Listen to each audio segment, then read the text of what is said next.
You even know the difference between right and wrong? I know the difference between life and death. My next decision is the most important that I will make. Nobody taxing our not on my watch.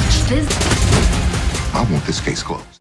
Now after episode 401, they never really dropped the preview for episode 2. They actually changed things up and dropped the season preview instead. I did make sure to leave a comment to make sure you guys were aware, and I was actually expecting this to drop on either Monday or Tuesday, but here we are. It did drop over the weekend.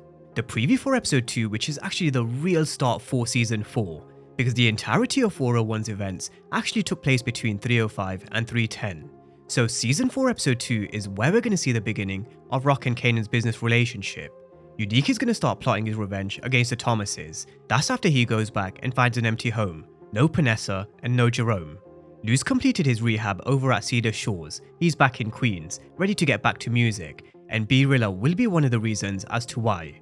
We've also got Jukebox in basic training. Law enforcement seem like they're going to continue to be a big problem, and something seems to have irritated Rock.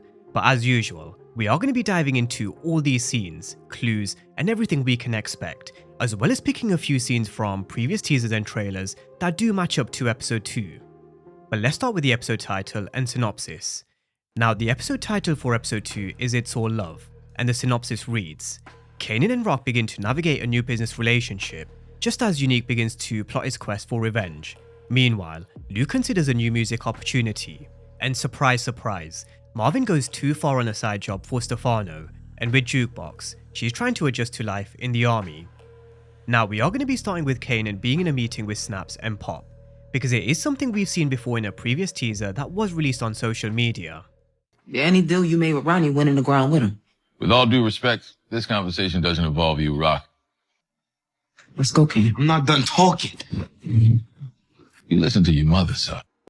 Now it does seem like they're back here to pay a debt that used to belong to Ronnie, which was passed over to Kanan when they allowed Kanan to take him off the chessboard. However, in this conversation, Snaps and Pop also tell Kanan they now own a share of his business, which didn't sit too well with him. But this is where Kanan is going to learn why he's standing here, and why Snaps and Pop are sitting over there with a hell of a lot of protection and bodyguards. They've been in the game for a very long time, or at least they were in the game, they're now retired. And you don't get into their position without dropping a hell of a lot of bodies, and knowing how the game works. Well, like Snap said in season 3, he made the game.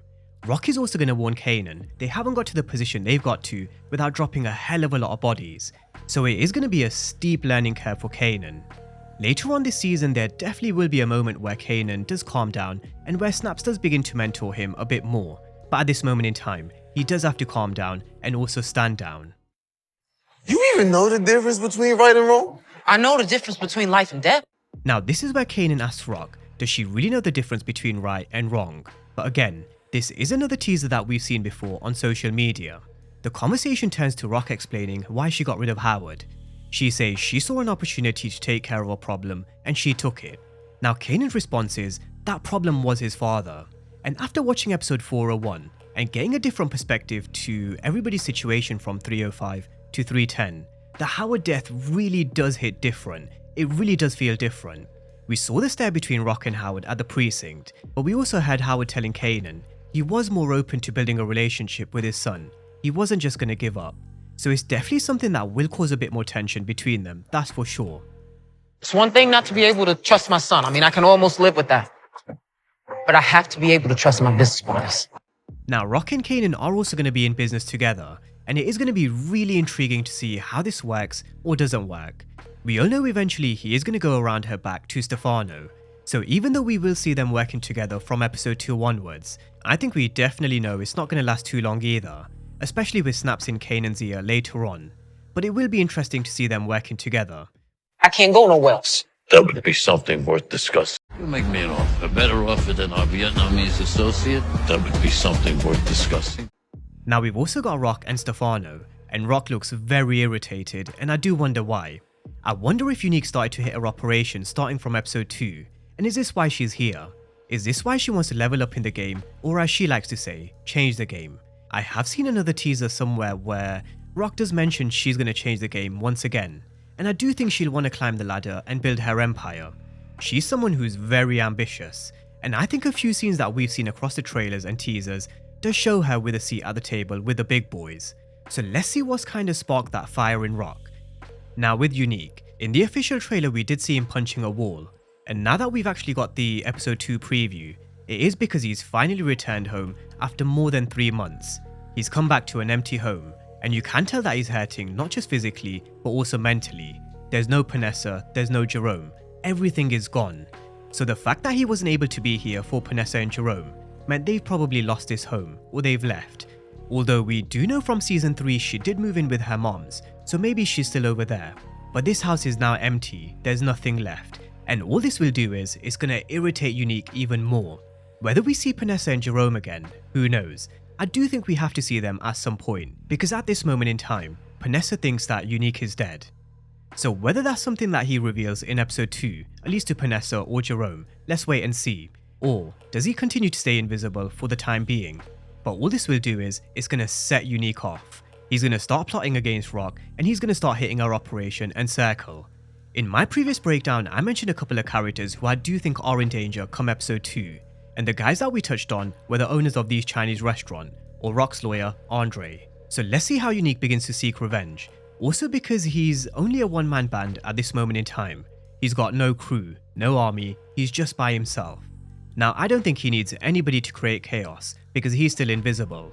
But at some point, even he'll want to try and get back to some normality. And when he does, he is going to need a crew.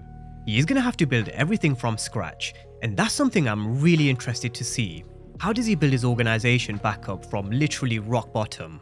And I did right by that fool. He still did me wrong. That ain't how it's supposed to work. Fuck Gerald, man. Fuck everybody. Now we've also got Marvin picking up Lou from Cedar Shores to take Lou back to Queens. He's been gone for a while, and he definitely looks a lot healthier and a lot better than the last time we saw him. Now again, there was an extended teaser that we saw of this particular scene here. Lou was saying how he really appreciated how Marvin made an effort, but this is where Marvin went off with what happened with Gerald. The Gerald betrayal really still stings, and I don't blame him. The one time where he genuinely tried to help someone, be there for him and his daughters, try and help him overcome his addiction, and just be a good friend, he was betrayed.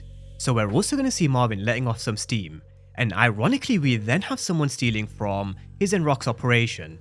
Not a good idea with the mood that Marvin's in. That's at one of the Chinese spots, so let's see how he handles this one. My next decision is the most important that I will make. Now with Lou, he does say his next decision is going to be the most important he's ever going to make. We can't see who he's in conversation with at this moment in time, but his next decision definitely will be the most important, and I do think he needs to get back into music. It's the one thing he's passionate about, the one thing he knows well, because he knows the streets well.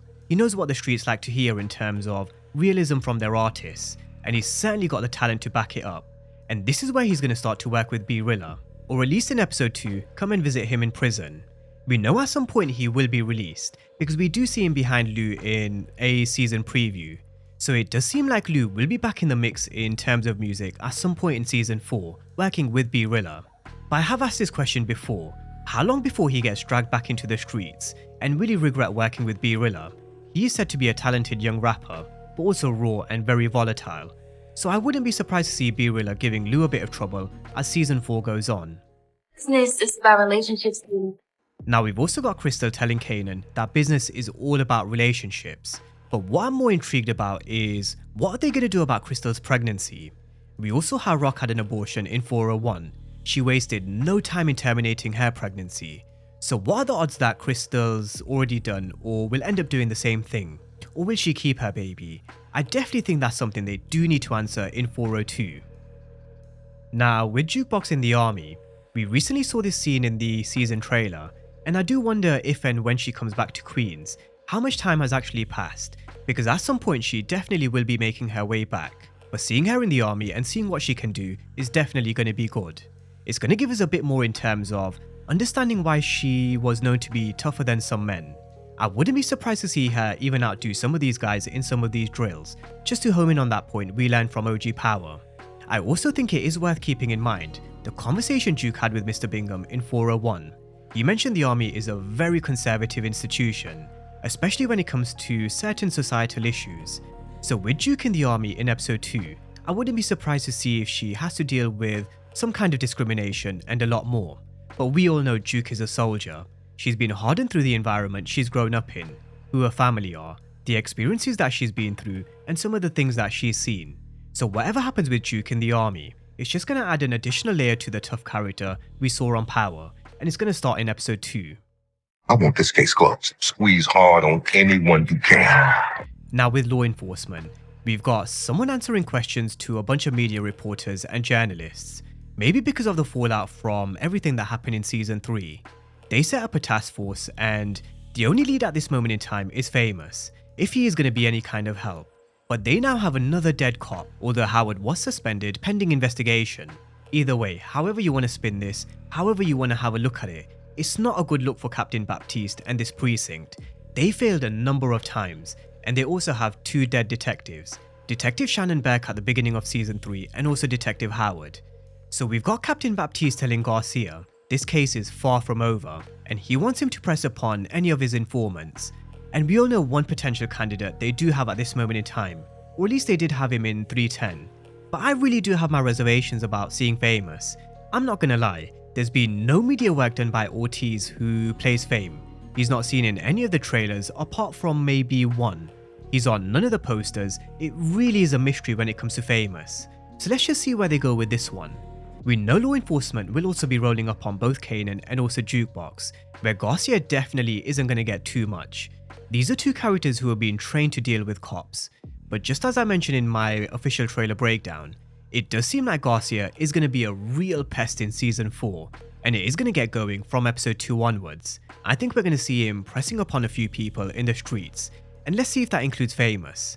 I really am intrigued to see what they've done with this kind of situation.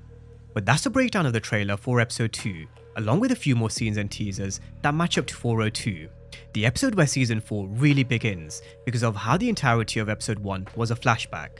So this is where the action really starts. This is where the story begins in terms of Unique's revenge, Kanan being in the streets working for Rock, at least in the short term, and I'm sure they've got a lot more surprises up their sleeve. But drop all your thoughts down below in the comment section, and as always, thanks you guys for watching, and I'll see you next time.